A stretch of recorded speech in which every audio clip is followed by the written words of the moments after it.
Morning, this is Ian Doyle, Board President of the Oregon Board of Pharmacy. I will now call this meeting of the Oregon Board of Pharmacy to order. Today is Thursday, April 11th, 2024, and it is 8:30 a.m. Board of Pharmacy meetings are conducted in accordance with the Oregon Public Meetings Law. Under the Public Meetings Law, governing body meetings are open to the public except as otherwise provided by law. The presiding officer has the authority to keep order and impose any reasonable restrictions necessary for the efficient and orderly conduct of the meeting. Governing bodies are authorized by ORS 192.660 to meet in executive session in certain limited situations, including the consideration of information obtained by a health regulatory board as part of an investigation of the licensee or applicant conduct. All official actions by the board must be taken by public vote, and the vote of each member must be reported. We remind ourselves of the Board of Pharmacy mission before each meeting day. That is, the Oregon Board of Pharmacy serves to promote and protect public health, safety, and welfare by ensuring high standards in the practice of pharmacy and through effective regulation of the manufacture and distribution of drugs. I will now call roll for board and staff and guests. And for the record, when I call your name, please verbally acknowledge here. Board President Ian Doyle here. Board Vice President Ken Chin. Here. Board Member Shannon Beeman. Here. Board Member Rachel DeBarmel. Here. Board Member Jennifer Hall. Here. Board Member Rosemary Hemmons. Here. Board Member Rich Joyce. Here. Board Member Priyal Patel. Here. Chief Compliance Officer Joe Ball. Here. Assistant Consultant Jennifer Davis. Here. Finance Director Brianne Effenbaugh. Here. Executive Director Jamal T. Fox. Here. Licensing Director Chrissy Hennigan. Here. Operations Manager Rachel Elvin. Here. For Council Angela Hunt. Here. President of Pivotal Resources Pete Pandy. Here. Facilitator Pivotal Resources Vashti Boyce. Present. Will be an opportunity for public comment on Friday afternoon. The board will not deliberate any issues or requests during public comment, such as formal requests, issues currently under investigation, requests pending before the board, or currently proposed rules. To sign up to provide public comment, email your requests to pharmacy.board@bop.oregon.gov by noon on April 12th. Time permits, our section labeled matters to be discussed by the board. A portion of the meeting will occur at the end of the meeting. We have set aside 30 minutes to allow each board member an opportunity to provide feedback, ideas, or topics for discussion for future board meetings. With regard to meeting etiquette and housekeeping for the room, board and staff, please identify yourself as board or staff member followed by your last name each time that you speak. Please silence all your personal devices. It's extremely important that board members speak one at a time and directly into the microphone. Please limit side conversations as they interfere with the recording. Raise your hand when you have questions or comments. As I'm multitasking, if I happen not to see your hand immediately, please wave more vigorously or say excuse me or something to that point. Please note that this meeting is being recorded and retained for public record keeping purposes. We will now receive and consider adopting the proposed 2024 to 2029 strategic plan with Executive Director Fox. Thank you, President Doyle. Good morning, board members, staff, visitors. Items before you, the board this morning is the board's Board of Pharmacy's recommended strategic plan for approval and adoption. We won't spend much time in this meeting wordsmithing or significantly editing the recommended plan today.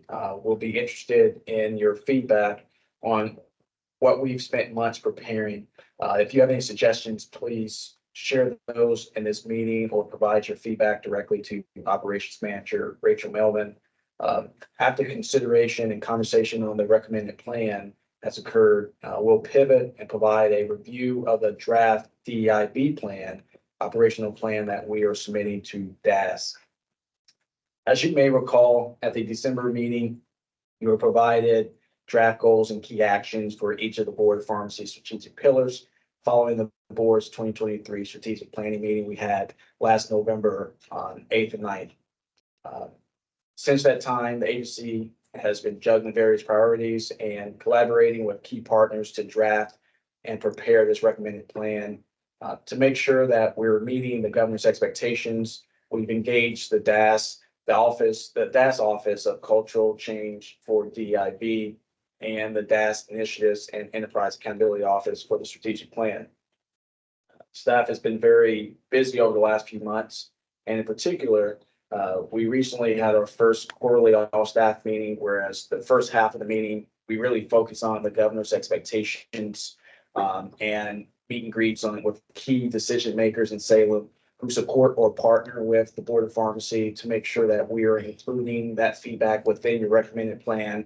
And then the second half of the staff meeting, we really focus on operations, and you'll see a lot of those themes embedded within and throughout the recommended strategic plan. The board's vote on the recommended plan at the end of today is very critical and necessary for not only staff direction, but our work plan prioritization for agency staff, and to send the approved plan to the Department of Administrative Services as outlined in the governor's expectations. In an effort to consider not only our time, resources, and workload planning, we're aligning the strategic plan process with current and future budget development process. We'll move towards every 2 years on an even year, calendar year, to do a deep dive and make any revisions or updates to the strategic plan. We will annually, by June of each calendar year, provide board updates on where we are with the strategic plan, successes we have, and take into consideration other governor expectations at that time. And then also, this plan will align with the governor's strategic initiatives and enterprise accountability expectations. So what you have read, and you will see, it's everything is interwoven. The strategic plan is the umbrella. We'll have our DEI plan and our affirmative action plan and underneath the strategic plan. Also, our succession plan, everything will be woven within the umbrella of the strategic plan moving forward, as outlined and directed by the governor. Today, our leadership team, as well as members of Pivotal Resources, our facilitators for a strategic plan and DI work, will walk us through the strategic plan. Now, I would like to turn it over to facilitator Handy and his team to walk through the recommended plan. Pretty good. Thank you, Executive Director Fox. This is consultant facilitator Handy. Going to start with just kind of a reminder of what you all and staff have been going through over the past several months to get to where we are today with this proposed plan. I think you'll remember a lot of this, but probably your memories may be a little fuzzy now since quite a bit of time has passed. A lot of work has been done. Slide. So what we're going to do, and this may be quick, it may be long, depending on how much discussion we get into, is just review those actions that we've been working on since December. Actually, we started the work in November, but then you had an update in December. We're going to give you a chance to present questions and comments. Executive Director Fox has already talked a little bit about the timing and approach for the progress review, but we'll just hit that at a high level. And then at the end, we hope that you will be able to adopt the plan. Well, let me just move to the next slide. So this is the process overview that we shared with you at the meeting in Newport in November. And what we have now done is accomplished the first 3 pretty significant activities. The first one was the box checked on the far left was what we did in Newport. Then there's been a lot of work since then to interchange or exchange ideas and subsequent discussions. And then finally, the board staff has done a lot of work to synthesize and end up with what we have. And then today we're hopefully going to finish the whole process. So, and just to remind you some of the things that we did. Part of what we discussed at the meeting in November was feedback that myself and my team developed in a series of interviews with stakeholders and staff, management, and board members about your concerns and issues and trends in the area of the practice of pharmacy in Oregon. And so this just, don't read this, this is just a sample of kind of the stuff that we shared and that we spent a lot of time discussing. Next slide. And you did a lot of work. We did a lot of writing, but you did writing too, and did note sticking, and tried to come up with a variety of directional priorities for the staff and for Executive Director Fox. And in the middle, we developed, kind of refined and expanded on the pillars that had been in place for several years, and now we're focusing on, I think, a better, more comprehensive list of key elements under which the strategic priorities and activities have been organized. So we have licensees, registrants, which is really the providers, the supply chain and distribution, innovation, operations, regulation and compliance, and communication. So everything in the plan is organized under those 6 pillars, as you'll recall, just as a reminder. In December, what we were able to share with you was a first look at, under each pillar, a series of goals and specific actions tied to those goals. And in trying to be comprehensive yet focused, we kept the number of goals under each category or under each pillar to 2 or 3, and the actions similarly. Nothing, not gigantic list. We want to be cognizant of the resources of staff to be able to do all this, and your resources and mind share to be able to oversee the work, keeping in mind that this is a multi-year activity. But this is where you gave your last detailed feedback, and that was very helpful for us and the board to then, or I'm sorry, and the staff to then evaluate and refine the plan. But this was really just the sort of a core element of the plan. And since then, you can see the next slide, we've been doing a lot of other work. So the final document that you received and that we're reviewing today includes added elements, including an executive summary from Executive Director Fox, a revised equity statement and updated values from previous strategic plans of the Board of Pharmacy. In order to help understand the context and the purpose of this agency and how it operates, there's background on the structure, responsibilities, basically what is the purpose of the Board of Pharmacy. These documents are public documents, and so it's very helpful. While you may all know, what the Board of Pharmacy is all about, the public who picks this up may be going, what's this all about? What do they do? So very important to include that in a plan like this. We have a quick overview of the 6 pillars, and then under each pillar, this is where you've seen some of the work before. We've added a current situation description. So, we have an overview of the landscape of the practice of pharmacy and safety and equity for the whole state, but in terms of each pillar, what are the current situations and challenges in that area? What have we accomplished as an organization? Because in none of these areas has the board or staff been dead in the water. There's been work going on, and we want to acknowledge and recognize that as we build on it in this version of the plan.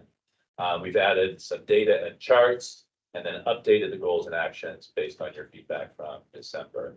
And then the last section, a little thumbnail or picture of that on the slide here, is a section on executing the plan, where we took a lot of the detail that was in the goals and action descriptions and summarized it in a graphic with some progress indicators to help show what are some of the things that we'll be looking to accomplish. Some of those are measurable.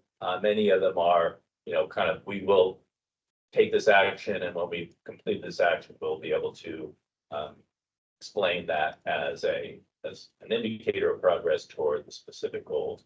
And as you can see, we've got a 5-year timeline. Many of these activities will be ongoing for multiple years.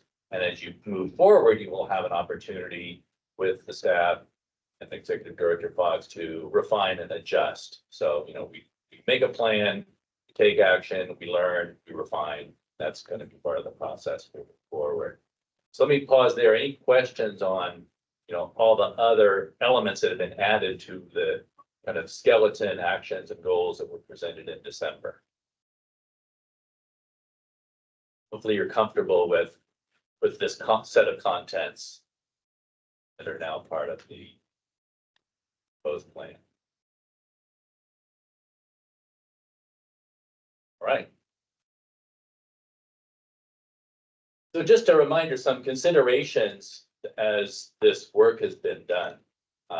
Obviously, it's very important that we reflect the board guidance, beginning with the work that came even before we met in November, all the comments that we gathered, and also not just the board guidance, but stakeholders throughout the state. One of the key was to strengthen the equity elements as expressed in the goals and actions. We want to really tell the story of the Board of Pharmacy so people can evaluate the agency with information, not with just assumptions. We want to explain why the strategic priorities are what they are. Why are these directions coming from the board? Why are these concerns from the board? And, we know there's been a lot of challenges in pharmacy, not all related to the pandemic, but certainly a lot aggravated by or even created by the pandemic. So we want to put those in context so people can understand, why are we aiming in these direction? Why are these the issues that we see as priorities for the Board of Pharmacy? And also to have enough digestible information. That's that last section on execution. It's hopefully at an appropriate level for a strategic plan. Obviously, any implementation efforts will have much more detailed plans, but we can't put all that in the strategic plan. It would be more detail, and not all those implementation plans are ready to go yet because the work is still beginning or coming.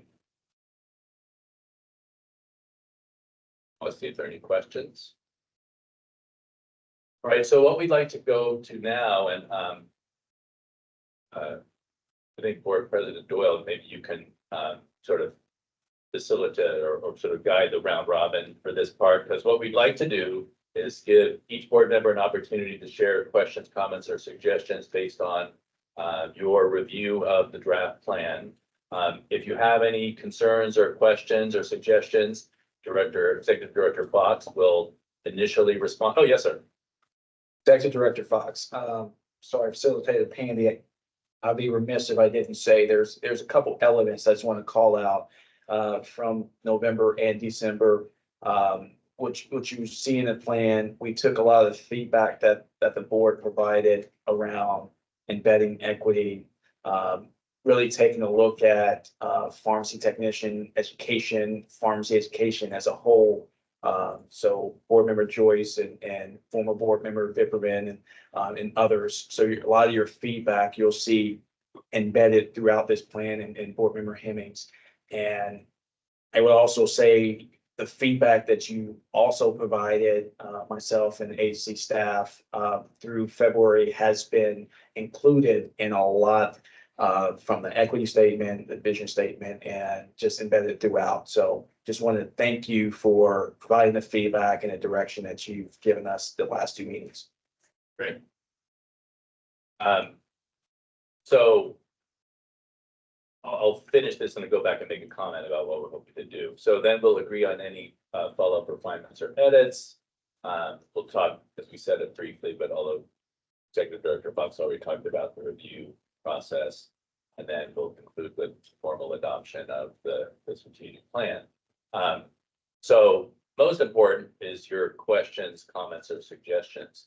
If you have edits like commas missing, or words misspelled, or this sentence doesn't make sense to me or whatever, we prefer you provide those to, I think to Rachel, to staff member Melvin, through an email or other communication, not as part of today's conversation. We don't want to get into wordsmithing or editing of the document. We really want to talk about, questions, concerns, compliments are welcome as well. Keep it at the level of, okay, let's make sure that the plan is going in the direction we want it to, that there are no major elements or questions about, why is it there? Those are all inbounds, but we don't want to get into an editing process. We're assuming that you have had a chance to review the plan, so we were not planning to read it out loud here today. So you have a copy of it. If you want to scan it as we're going through this, that's totally fine. But we're trying to, not get into the, buried in the weeds here. That we know a lot of work's going into this with a lot of consideration for your feedback and the direction shared. So hopefully that makes sense. So that was what I was going to share to kind of tee up now the discussion for you to offer your comments on the strategic plan. Board President Doyle, Facilitator Pandy, we're asking the question about the entire document at this time and not otherwise going section by section. I felt that, our expectation was that if a board member has a concern about a specific section, you could say, under innovation, I have a question about this, but was not intending to go section by section. In the interest of, there may be no comment. And so we wanted to just hear from each board member in terms of what, specific or general questions or concerns you have. And if it's just in one area, we'll just focus on that one area. We thought that would be the most efficient way to do this. If you prefer to, go section by section, we can certainly do that. But that we felt to be the most value adding way of walking through the conversation today. Board Member Doyle, no, I don't think that's necessary. I just wanted to make sure that we're on the same line of thinking before we begin round robin. So remember, Beeman was the last person to go first yesterday, so that leaves me to go first today in the round robin. I commend board staff and Pivotal Resources in creating this document. I think it well represents inclusion of comments that have been contributed by board members and board staff throughout the entire experience. I have some words that I think can be better aligned between sections, and I will report those by email to staff member Melvin at a later time. With regard to content, example timelines, incorporation of diversity, inclusion, and just generally the pillars and the direction, I think it well represents what we've all collaboratively been trying to put into the document, and I do not have any concerns or recommendations at this time. Or I'm sorry, the facilitator Pandy. One comment I should make is, and I'm not, maybe staff member Melvin would like to share a little bit more, but there is a process that has been actually ongoing to meet some Department of Administrative Services guidelines on the level of language in the plan in terms of comprehensibility and reading level. What we have in front of you today is still kind of high. And, so more, let's call it wordsmithing, may be done in conjunction with DAS to make the level of the language more comprehensible at a lower level. So that's where maybe some of the edits, you may say, well, we could have used a better word for that, but there may be a reason why it's not. So I don't know, there's been kind of a long process and it's still ongoing. So there will be potentially some language changes that aren't necessarily, we need to change that except for that those criteria that we're trying to address. Any comment to add on that? Good. So you're aware of this part of the process. Board Member Doyle, thank you. Board Member Chin. Board Member Chin just pretty much echoes the compliments and the goals that were achieved in getting this document together with input from board staff and board members. Do you have anything questioning or for good to add? Wordsmithing. Thank you. Member Joyce. Board Member Joyce, so I do appreciate that this whole process of gathering this all up and everyone being able to or given the opportunity to provide input. I think that's as fair as can be. And I do appreciate the language in here regarding national certification for pharmacy technicians. I think it's important. Former board member Cindy Bipperman, that was, one of her longtime goals or dreams to have technicians nationally certified and maintain certification. Generally speaking, I would like to see new incoming technicians by 2026, the next technician cycle, to be nationally certified. I'm talking about the new ones coming in. I mean, we're raising the bar slightly. There was an increase of pharmacy technicians of 1,162 new pharmacy registrants or pharmacy tech registrants from 2022 to 2024. That's huge. I think what the board had done contributed to that increase, and I appreciate that. But so now we have an increase of pharmacy technicians. We have and continues, I believe, to increase. So now we can maybe look at in the future raising that bar a bit by possibly returning back to national certification for pharmacy techs. I do feel that that is a good baseline for new incoming technicians to get that education, to get that certification.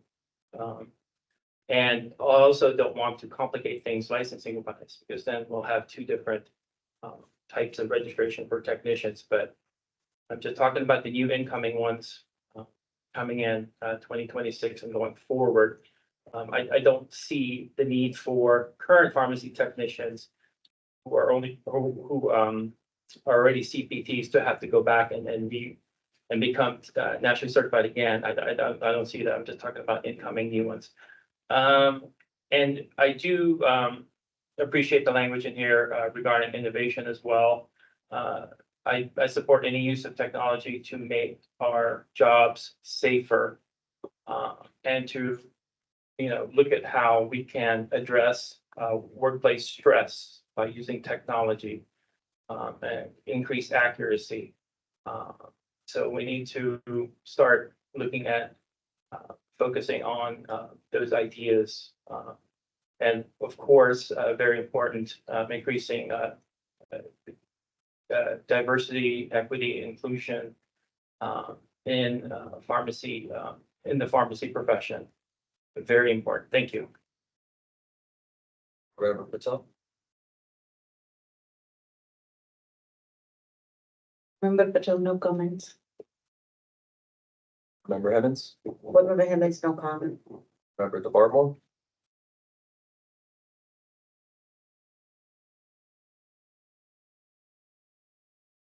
Board Member DeBarmore. This has been a long process in developing this product and integrating it into what you do, what you all do, and on the staff. Really, in the first couple of years that I was on the board, was a review it, put it on the shelf, and we truly use this tool as the guiding force, and how we go. And so I'm sorry Cindy's not here, because that truly was what her and I really focused on in looking for executive directors and making sure that that stayed important and stayed the guiding force. And so I appreciate that how much has been captured and the conversations that we've had over the years, how much has been integrated into this document. Not having been part of the last strategic plan conversation, I'm extremely impressed with what is here, and how much has been captured from feedback from the stakeholders, feedback from the staff, feedback from board members. It's a pretty awesome product. So thank you guys for all the hard work, listening, and what you have done. And appreciate you continuing to take this forward and what you can do with it over the next few years. So, thank you. Member Hall? Member Hall. I didn't have any particular comments, but I thank you. I see lots of things that we talked about and there's nothing missing that I noticed that was really important to all of us. And I look forward to referring to this as we go along. And I know it took a lot of work and that Member Beeman? Member Beeman, no major comments.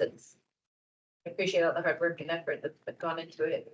Look forward to having it evolve and help us evolve. And I think it captured everything we discussed really well.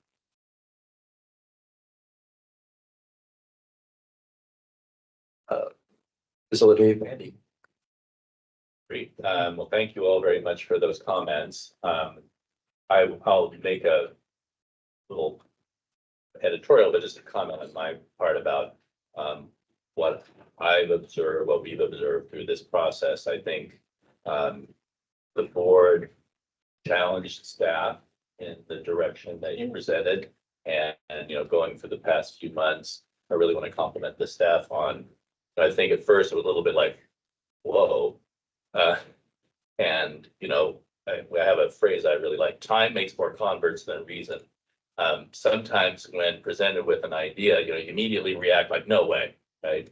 And when you have time to think about it, digest it, and get used to it, perspectives change. And so I thought it's been really great to see the staff really work hard on taking your input and looking at, okay, how can we really carry this forward? Because there are some more ambitious elements to this plan than in the past. It's not just rules and cases. It's, more I would call the heart and soul of how we support pharmacy in the state of Oregon. And that's no guarantee that things will get better, but if you don't have that kind of in mind, then, the more essential things don't really get addressed as well. So I'm very impressed on the work that you've all done together. So that's my little editorial comment. So I think we may have a much faster agenda here, which you're probably not used to. So we can keep talking if you want. But I think really we're at the point, unless Executive Director Fox, do you have any more comments? Oh, there is just, the idea of when we're going to review this, which you really already talked about.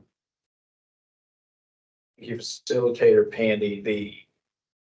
Just kudos to the staff. We have been very busy. It's been hectic times balancing short session, all the expectations put on all agencies within the state enterprise, trying to get all of the plans that we need to submit by June 1 completed.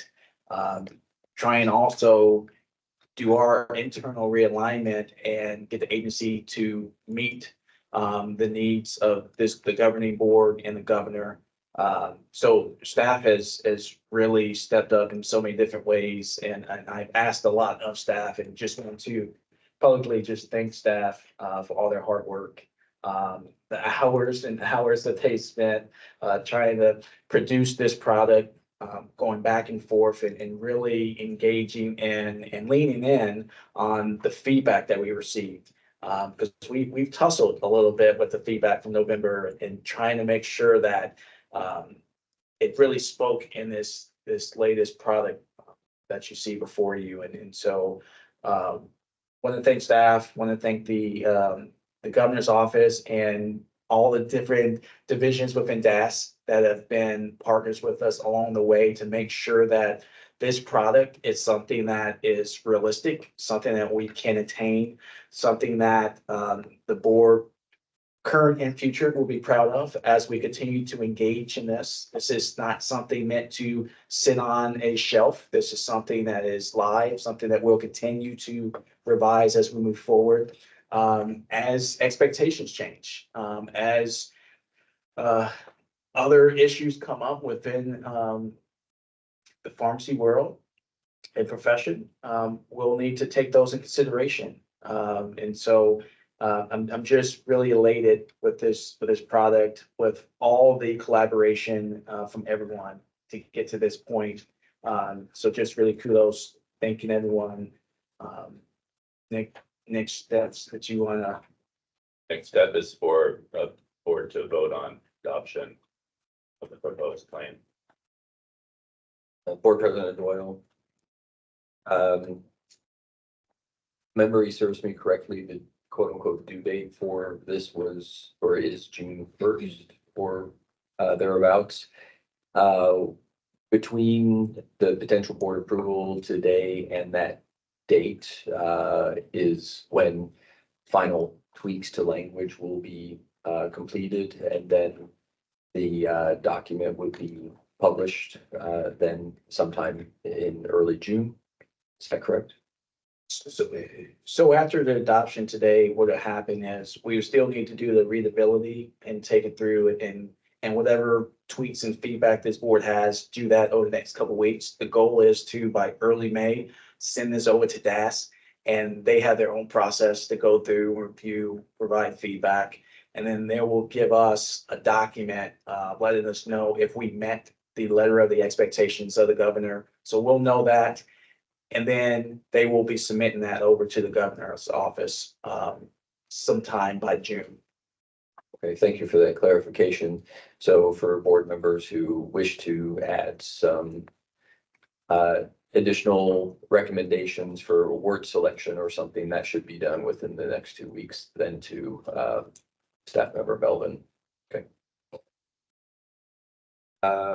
Is there a motion to approve the Oregon Board of Pharmacy 2024-2029 strategic plan as presented? Motion by board member Chin. Is there a second? Seconded board member Joyce. The motion has been made by board member Chin and seconded by board member Joyce. I'll call roll vote. Board President Doyle, yes. Vice President Chin, Yes. member Beeman, Yes. board member DeBarmore, board member Hall, Yes. board member Hemmons. Yeah. Board member Joyce, Yes. board member Patel. Remember Patel, yes. The motion passes. That is that the Oregon Board of Pharmacy 2024-29 strategic plan has been approved by the board. Thank you very much for your hard work on this.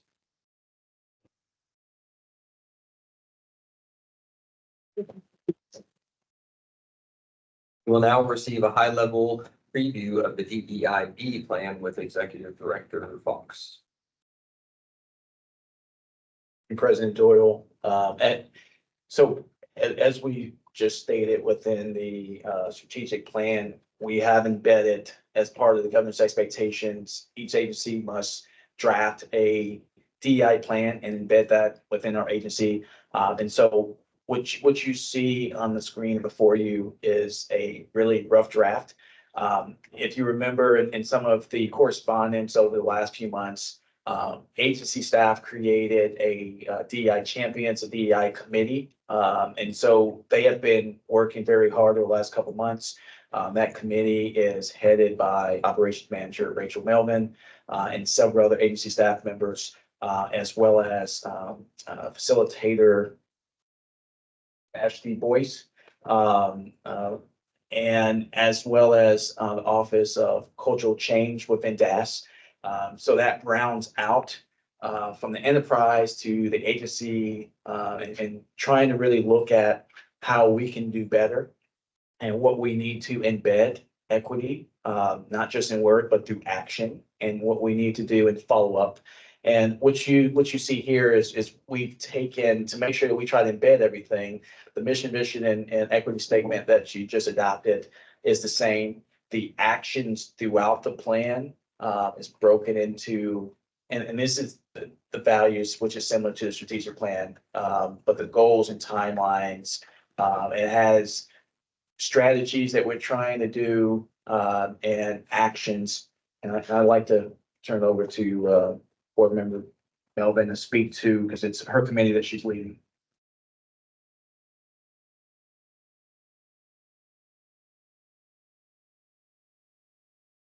No, this is just a rough draft. We're just showing this in real time. We'll add it to the meeting summary though. All right, so staff member Melvin, I'm just picking up where Executive Director Fox left off. Again, I'm gonna use the words rough draft. So some of the timelines are going to change, but we wanted to just give you an idea of the components of the DEIB plan that we put together.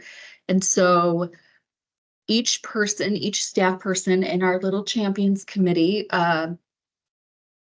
felt very strongly we got to choose what strategies we felt were important to staff, board, interested parties, everyone. And so what you're seeing here is the 1 through 4, and we'll go through these really quickly. This just talks about our approach and how we are going to get out into the community and do some of this important work that we've never had an opportunity to do. So we kind of had to start grassroots here and figure out who's accessible to us and how can we achieve these lofty goals that we need to address. So we just put some language together, a little bit of the narrative. Again, this is with the guidance from the Office of Cultural Change. They're really helping us understand that writing a plan like this, it's important that the goals and the actions are actually things that we can achieve. So similar to a strategic plan, but there's just a little bit more tactical items in here, things that we can actually influence change. So you're seeing just a little bit here. We put some ideas together, and we need to find out how we're engaging with the public. Do the public have concerns about DEIB related to access to pharmacy services? Do they have concerns with interacting with the board, including, all of us? So we need to take the temperature because we have not focused on this in our history as an agency. So we're going to utilize our current resources that we have, meaning the interested parties that we use currently today, and how we inform the public on new rules or open positions and that kind of thing. We're going to beef up that equity webpage that's on our site currently today. We need to add additional resources. We think it's important we also integrate some questions. I don't know what those questions look like yet, into our complaint form. So if it's related to this, so we can sort of start tracking and understanding if people are having inequity accessibility issues to pharmacy. We are going to ask the board and the formulary committee to also help us with word of mouth. We're going to utilize some other resources within the state that are available to us to create some marketing materials.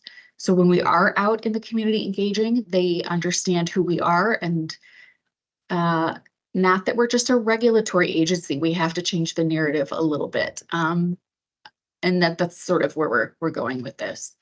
We're also going to embed DEIB education into our orientation for new board members and staff members. We are already working closely with the College and Schools of Pharmacies in Oregon, but we're going to put some DEIB lens into those current presentations.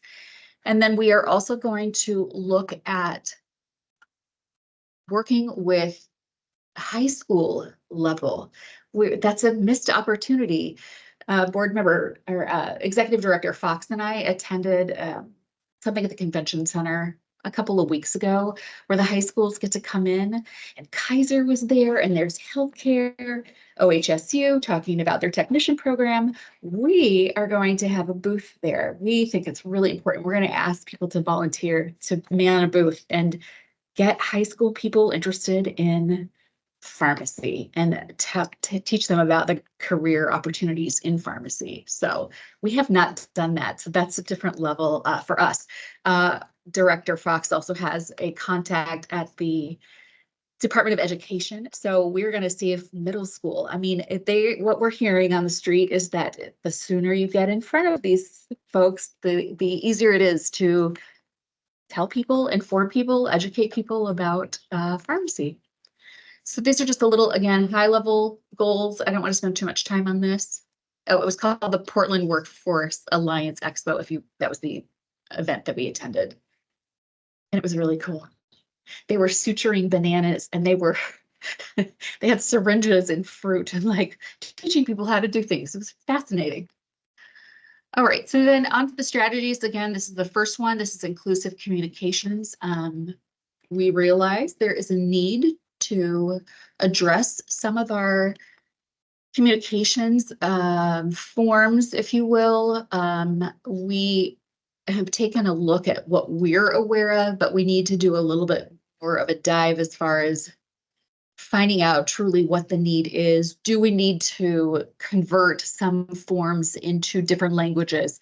Because there seems to be a recurring theme with that. So what this is just telling you why we think we need to work on this and some of the actions that we put together to increase our customer service, which again is another one of the governor's expectations.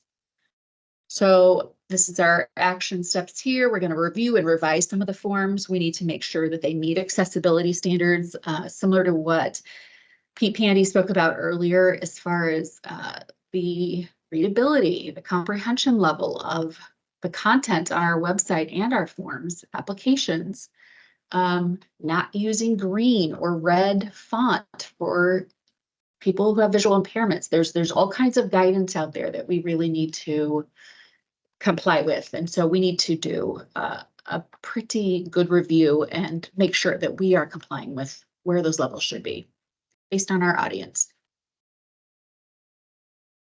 Let's see. We are also exploring.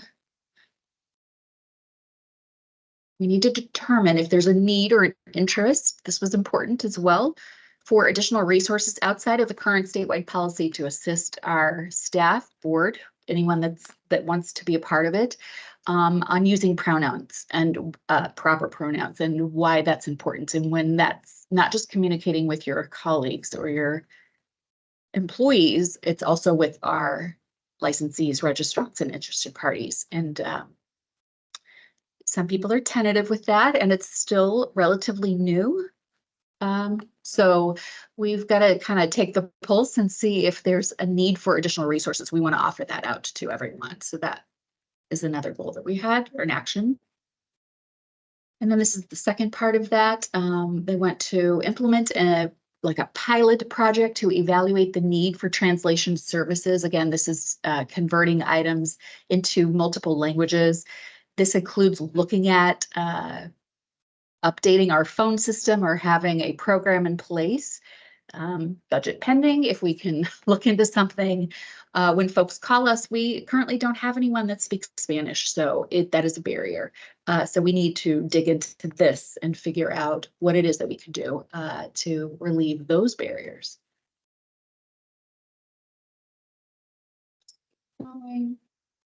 And there's a couple of other items that we can look at that are not budget driven. I don't know if any of you have visited the OHA website recently, but on the top right-hand corner of their website, they have a languages button that's embedded in their site that can convert things for people. So we are going to look at adding that to our website. That was an important action as well. All right, on our second strategy, it's the community engagement part. Again, I touched on this a little bit. Again, we're a little bit grassroots here because we don't have like a database full of community leaders, organizations, nonprofits. we need to broaden our scope and who we work with, not just us one-way information out of our agency about rules we've adopted or positions that are available for to hire. So this is just talks a little bit about how we can collaborate, and we need to kind of beef up again our engagement. Let's see. Talks about our actions here. These are the actions that are going to help us increase that network. We need to identify and create a comprehensive list of community-based organizations and professionals who support different segments of the community and identify their expertise in populations they serve. So think of like patient advocacy groups, nonprofits, the Governor's Office of Appointments, who's coming here to speak to you today. DAS HR. Again, we have some resources at our fingertips that we've just never really engaged.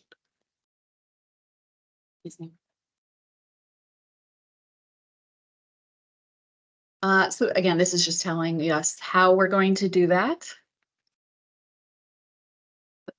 Oh, excuse me, I didn't know I was going to talk so much. Same thing, talking about the community partners, how we need to develop the partnerships and leverage those resources for open recruitments for our board, our agency staff, and our formulary committee work groups, and if we have rules advisory committees. Right now, again, our only avenue are people who have voluntarily signed up to receive emails from us. When we have these kind of opportunities open, we just send out our messaging and then we just hope and pray that people apply to be on our board and our committee, and that is not working so well. So we are going to engage a bit more, and you're going to see us look at all of the different opportunities and how to advertise that we have these positions open. And that also relies on the board and word of mouth. We really need the board to help us when we have these positions open. As an example, we have a physician on our formulary committee. His term ended in 2021. We are having a really tough time finding a physician to replace him, but he's been continuing to volunteer and join those meetings and support that group until we find someone. But this pressure is on right now. So if you know any physicians, please tell them we have these open positions available.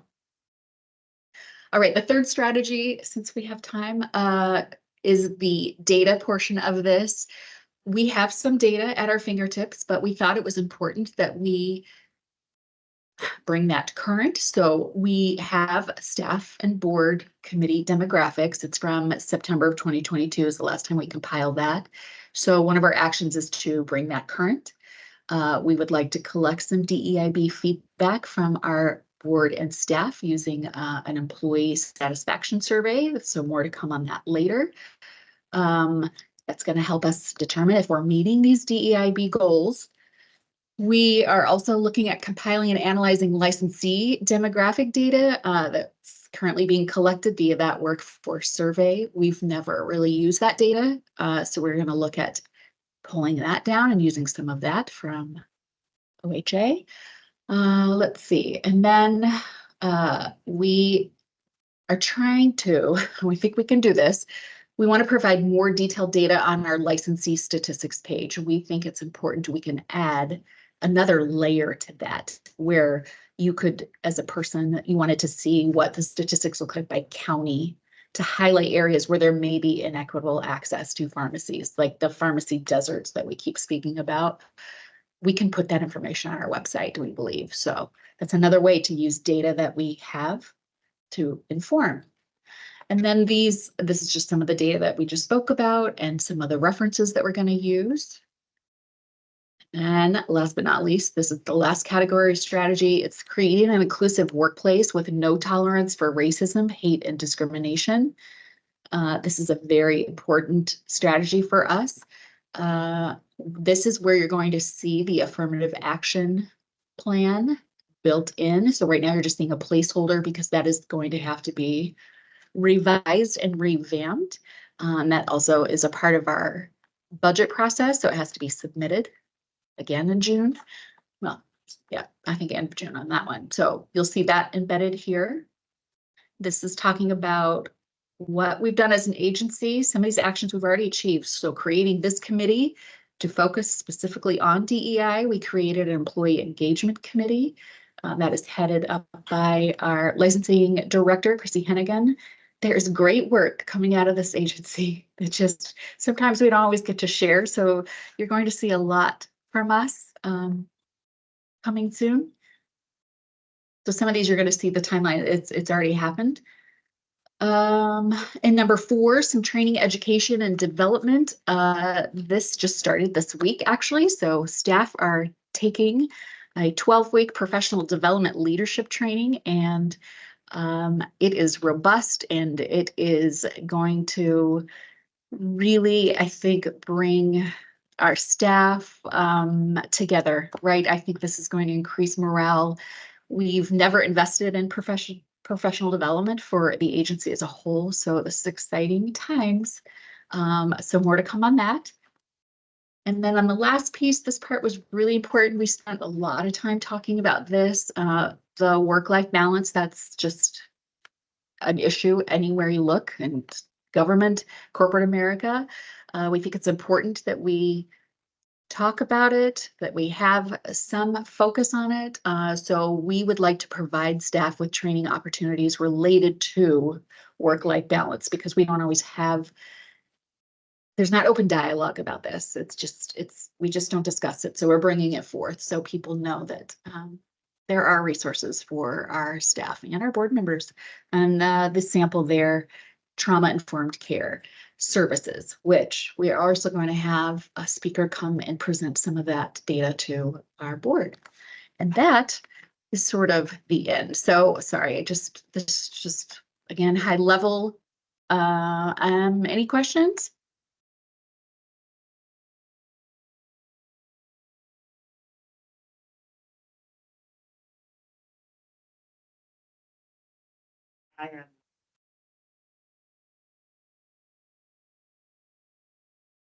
I am surprised to see this. I think I have said several times on this board about what is our role in creating a more diverse pharmacy world. What is our role in mentoring middle, high school students? So Marty was listening. I'm happy to see that. I think about the 10 years that I've been in the state of Oregon, and I've been going to the same pharmacy for at least the past 7 years. One of my pharmacists that I see is identified as Black male. I have never seen or been provided services by someone who identifies as Black as a pharmacy tech. Representation matters. It helps to build relationships. And I think this is really awesome. And I am here willing to help and pitch in wherever I can. This is something that is near and dear to me. I do a lot of mentorship, and because I was mentored, and that's why I sit where I sit today. And I believe it's very important that when you have achieved something, that's important for you not to close the door behind you. And I think I don't know what the actual board members' role will be as it relates to this. I got a sense that this is the board staff. But I think that we each have a role to play. I'm not sure how or what's allowed, in terms of the board members' role in this. So thank you for this. I appreciate it. And I'm excited to see this and look forward to actually seeing what happens in the future. in the state as relates to pharmacy. And just Executive Director Fox here, and thank you for that feedback, Board Member Hemmings, and the board does have a role in this.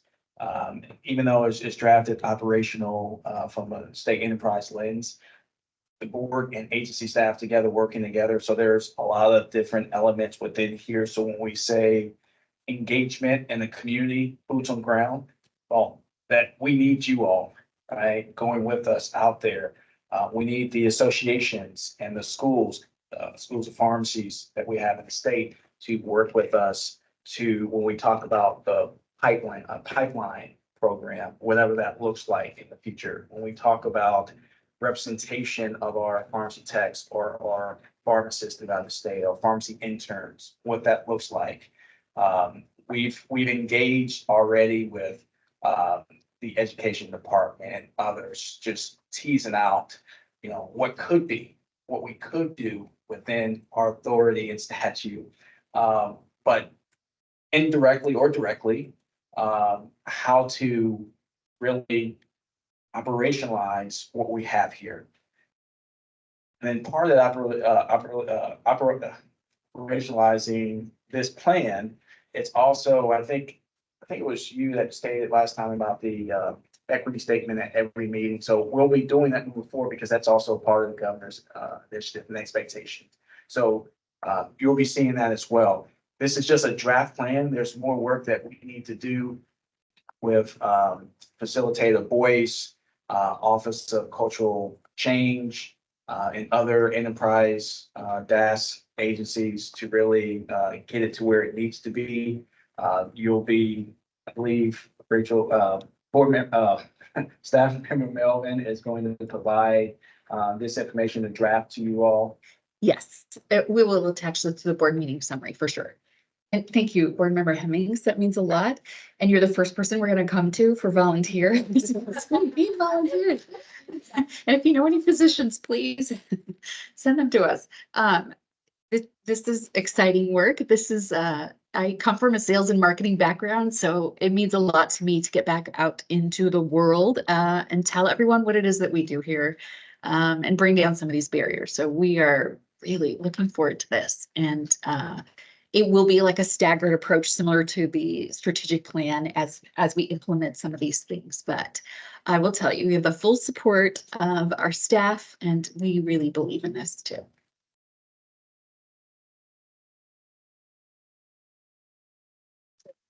Board Member Chen, my comments were proud I am to be in a state that is mandating and promoting DEIB and affirmative action instead of being in states that are rolling its back, which is really frightening to me that we're moving in the opposite direction of that. So thank you. Thank you for all your hard work on this, everybody. And I would also like if you could send me a letter about the PFAC about that. Yeah. I would be happy to see if leadership would send that out to the clinician, the physicians, not clinicians, because it is a physician. I'm happy to get that promoted in our organization. Thank you for that. I'll send that to you. Thank you.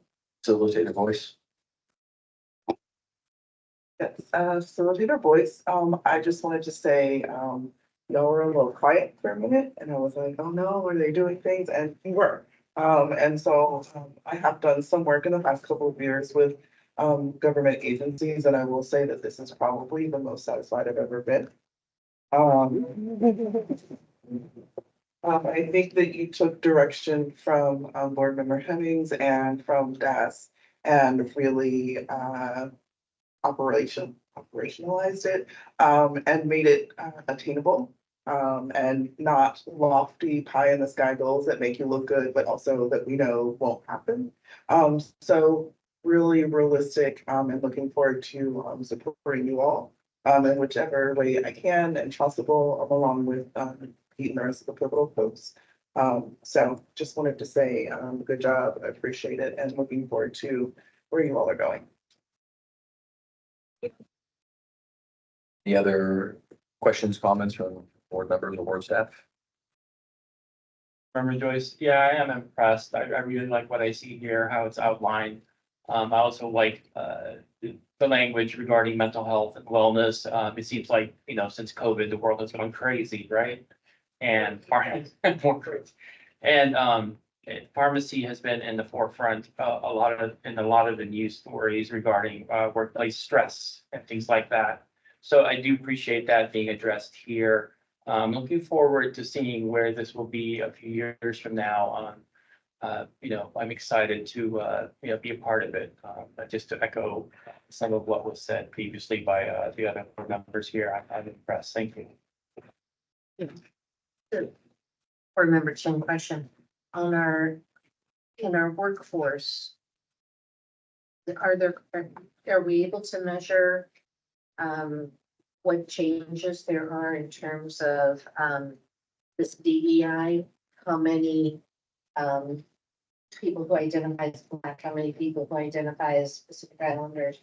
Are we able to track that? Because it'll be interesting with this moving forward to be able to measure this. So if we're not able to track that now, we would really like to see if that, if people can opt in or opt out for that, of course. But I think most of us who do identify something, we usually want to opt in because we want that counted, right? So if we're not tracking that, I think that's an important thing to track. Staff member Melvin, I'm going to ask licensing manager Hennigan to comment on that. Morning, staff member Hennigan. So yes, we do collect that. We have that as part of initial licensure and renewal that people can select. Okay, so noted that it's asked. I've never seen us have a graph on any of those things. So That's what we're gonna do. yeah, so it is within our budget documents. It also, the OHA has their workforce data collection survey that they We also did have that in nursing too, but I think that would be a good thing to be putting at some point into our meetings so that we're aware and that we can see what changes are occurring. I would like to see that.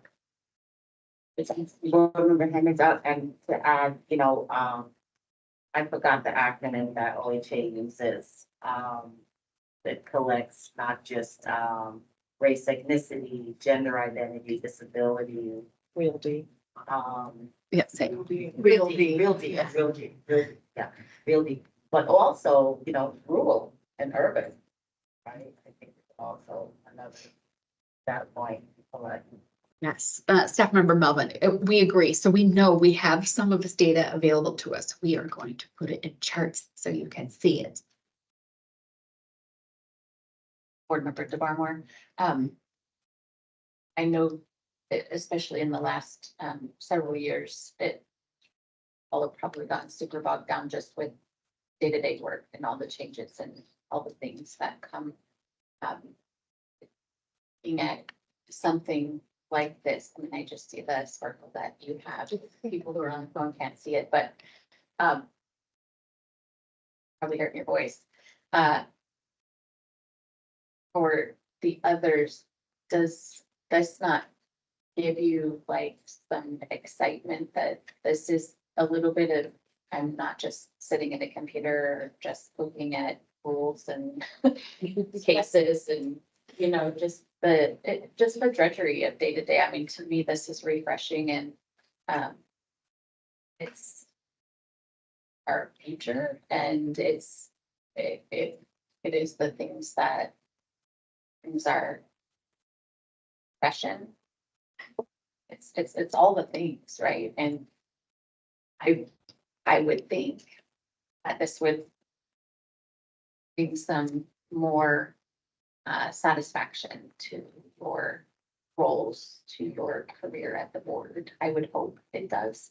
And to provide some opportunity for some different types of work. I know that probably feels heavy when you have a full plate to begin with, and it doesn't have, I need to get this job done and this job done and this job done, and now you're gonna make me do what? You're gonna make me go talk to kids, but those are probably the more satisfying tasks is when you walk into those experiences and you make a connection or you change somebody's path in life. to had that moment. So it is super powerful, and I hope all the staff do see that and take advantage of those opportunities and don't feel like it's a burden or extra work. Because the value is so much personally and then to our profession. Absolutely. Thank you. That's so eloquent. What I think is that this brings the human piece to this that's missing to something that is very clinical. And we have an opportunity is how we're looking at. So yes, we are excited. And I think everyone has the sparkles. Right. Yeah. Yes. Knows what happens sometimes Just those cool. walls, then it's like, they're just those people that are just sometimes rude and they're busy and we don't want to interrupt them and they're doing things, then I want my medicine so fast. Or I just drive through and I don't even see what's happening, right? But to yes, absolutely 100% bring the people back to it. Well, we're looking forward to, again, doing this work and bringing updates to board meetings and integrating the equity statement that you have just adopted into our documents, our website. You'll see more of this. So thank you for your time. Unless there's any other questions. Thank you all for the positive feedback. You just made my day. Facilitator Andy, just like to make one or two comments. As indicated, this was really the staff's work. We kind of facilitated, but they took the ball and ran with it. So it's really great to see. And I think to me, a couple of the things that really are extremely valuable is the mix of sort of the bigger picture and the small tactical stuff. Sometimes people look at DEI and think it's all going to be sort of grandiose and, and there is like I said before, a heart and soul of it is, but on the other hand, if you don't do the blocking and tackling, if you don't do the outreach, if you don't do the small stuff, you never really get to the big stuff. So the fact that you have, people might say, well, that's really tactical. Tactical leads to the strategy, right? So I think that's really a strength of this. The other thing is how perfectly this meshes with the strategic plan. I mean, if you look at a lot of the things you're talking about here, you can find exactly that goal or that action in the strategic plan. So while this is a more specific document, it's really complementary to and builds on the strategic plan. So I'm just give you guys a thumbs up for that and going. Thanks. Yeah. I'll just say, Executive Director Fox, just want to thank you all for the kudos and appreciation of agency staff. And I just want to recognize staff member Melvin and all the members of the staff that worked on her committee for their hard work to provide this today. This very rough draft. We have a little bit more work to do, but kudos to you, Melvin and team, for getting this to us today. Thank you. I appreciate it. I'll tell the champions.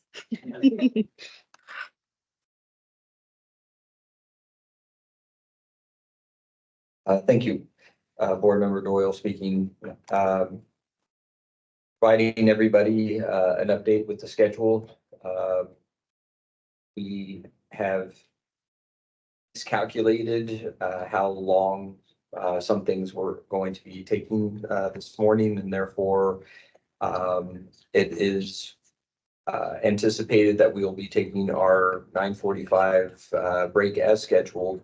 And then at 10 o'clock, we will begin with rule review and discussion with staff member Davis. And then we will continue that through 12 o'clock lunch. Lunch will be approximately from 12 to 1. And then we will be joined by the governor's office at 1. And then we are seeing if it is feasible to re-enter executive session at 3 o'clock to conduct further compliance case analysis work that was not completed yesterday. But that is the emerging plan, and updates will be made available when we know that we have the resources available to us to effectuate that plan as currently proposed. For now, we'll take a 15-minute break and we will resume at 10 a.m. Thank you.